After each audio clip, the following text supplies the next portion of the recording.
नई शादी के बाद जब एक लड़की नए घर ससुराल जाती है तो ये उसकी जीवन का एक बहुत बड़ा बदलाव होता है। इस दौरान कुछ बातों का ख्याल रखने से नए रिश्तों को मजबूत बनाने और खुद को उस माहौल में ढालने में मदद मिलती है। यहाँ कुछ प्रमुख बातें हैं जो ध्यान में रखी जा सकती हैं। 1. समय दें और धैर्य रखें। पेशेंस।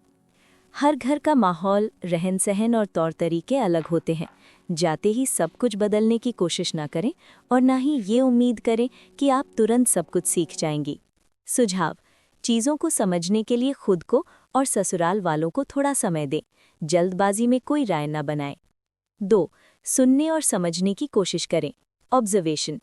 शुरुआती दिनों में ज़्यादा बोलने या अपनी बात मनवाने की जगह घर के सदस्यों के स्वभाव और घर की दिनचर्या यानी रूटीन को समझना बेहतर होता है। सुझाव: देखें कि घर में कौन किस बात को पसंद या नापसंद करता है, इससे आपको उनसे तालमेल बिठाने में आसानी होगी। 3. पति के साथ संवाद, कम्युनिकेशन। नए माहौल में आपका सबसे करीबी दोस्त आपका पति ही होता है। अपनी भावनाओं, डर या किसी भी परेशानी को अपने पति के साथ स्पष्ट रूप से लेकिन प्यार से साझा करें। सुझाव: एक दूसरे को समझने के लिए वक्त निकालें, क्योंकि यही रिश्ता बाकी रिश्तों की नींव बनेगा। 4. तुलना न करें। Avoid comparison.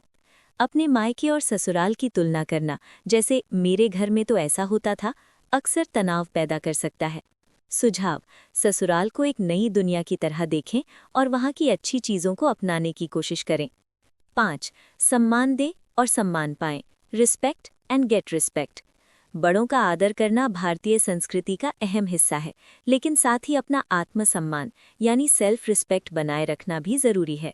सुझाव: विनम्रता से बात करें, लेकिन अगर कोई बात आपको बहुत ज़्यादा परेशान कर रही है तो उसे सही समय और सही तरीके से जाहिर करें। 6. खुद का ख्याल रखें। Self care. अक्सर लड़कियां नए घर की जिम्मेदारियों में खुद को भूल जाती हैं। अपनी खुशी, अपने शौक और अपनी सेहत का ख्याल रखना न छोड़ें। सुझाव: अगर आप खुश रहेंगी तभी आप पूरे घर में खुशी फैला पाएंगी। 7. रिश्तों में खुलापन रखें। सिर्फ पति ही नहीं, बल्कि सास, ससुर और ननद, देवर से भी धीरे धीरे दोस्ती करने की कोशिश करें। एक बार जब झिझक खुल जाती है तो ससुराल भी मायके जैसा लगने लगता है। संक्षेप में, नई शुरुआत में थोड़ा कच्चापन होना स्वाभाविक है। प्रेम, सम्मान और समझदारी से धीरे धीरे सब कुछ आसान हो जाता है।